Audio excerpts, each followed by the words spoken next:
warahmatullahi wabarakatuh. Alhamdulillah. Terima kasih sebelumnya kepada Ibu yang sudah memberikan saya izin agar bisa memberikan penyuluhan mengenai perawatan personal hygiene atau perawatan diri.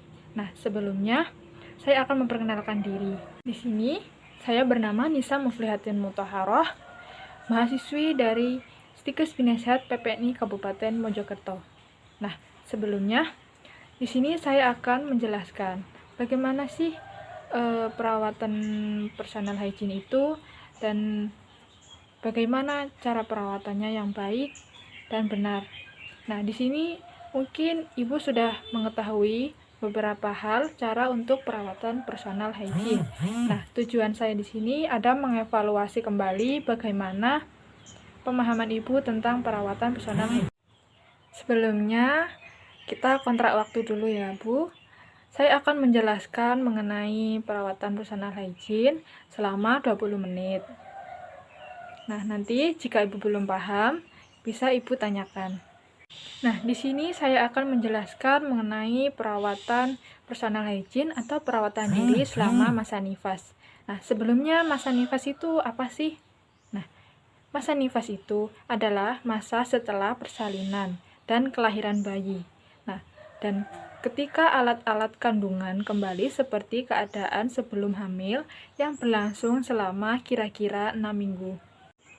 Nah, personal hygiene atau perawatan diri itu sendiri sebenarnya bagaimana sih?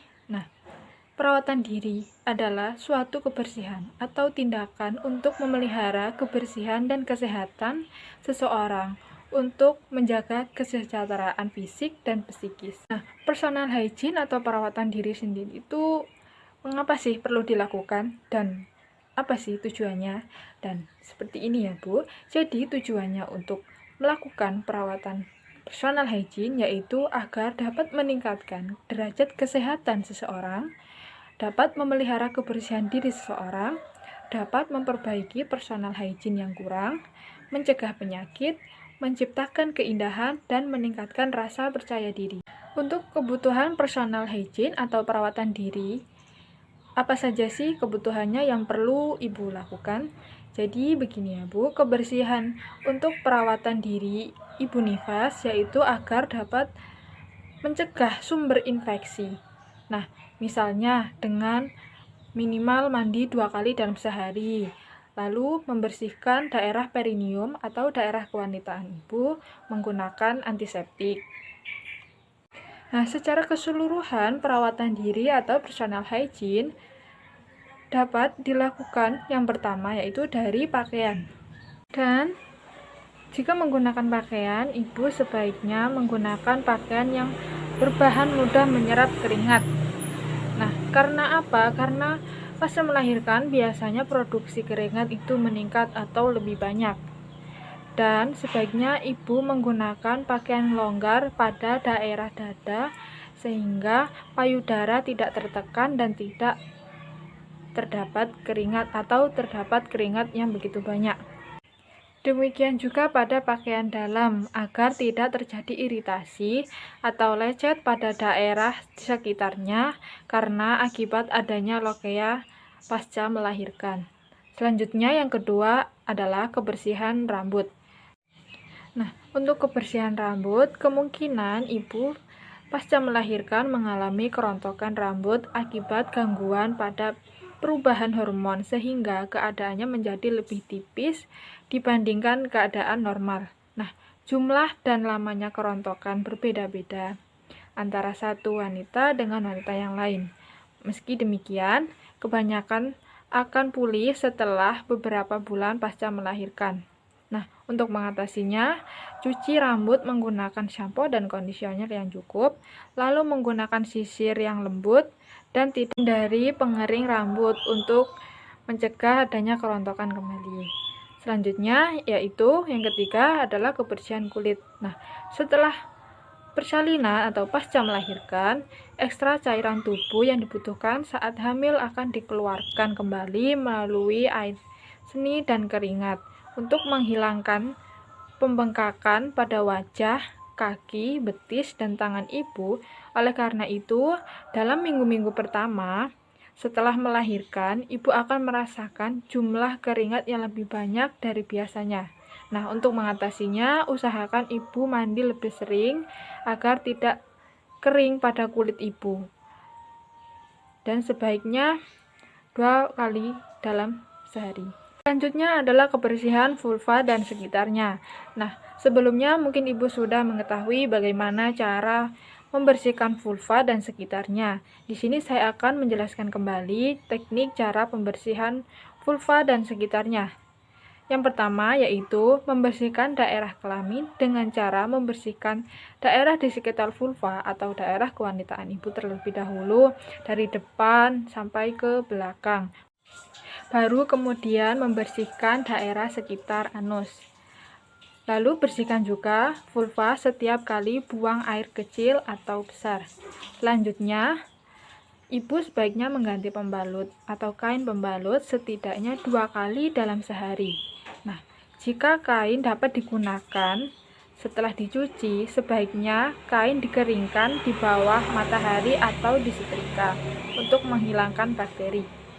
Selanjutnya, sebaiknya ibu mencuci tangan sebelum melakukan pembersihan personal hygiene menggunakan sabun dan air yang bersih setelah membersihkan dan sebelum membersihkan daerah kelamin atau daerah kewanitaan ibu.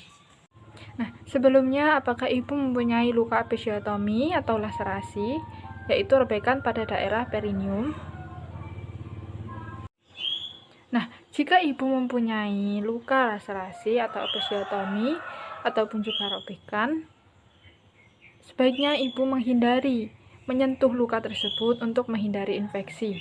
Nah, untuk perawatan luka perineum itu sendiri yaitu bertujuan untuk mencegah, meningkatkan rasa nyaman dan mempercepat penyembuhan. Nah, perawatan perineum dapat dilakukan dengan cara mencuci daerah genitalia atau daerah kewanitaan ibu dengan air dan sabun setiap kali habis BAB atau PAK. Dimulai dari mencuci bagian depan, baru kemudian daerah anus. Nah, sebelumnya sudah saya jelaskan ya Bu, sebelum melakukan pembersihan atau perawatan sebaiknya menggunakan sabun dan air untuk membersihkan tangan agar tidak terjadi infeksi. Nah, apa sih akibatnya jika tidak melakukan personal hygiene atau perawatan diri? Nah, akibat kurangnya atau tidak menjaga personal hygiene yaitu ibu mudah sakit, ibu terlihat kotor atau kurang bersih, bayi ibu bisa juga sakit, ibu kurang percaya diri, dan ibu dapat mengalami infeksi jika tidak menjaga kebersihan diri ibu atau personal hygiene. Nah, dari penjelasan yang sudah saya berikan dan teknik cara pembersihannya, bagaimana Bu? Apakah ada yang ditanyakan atau masih kurang jelas? Baik Bu.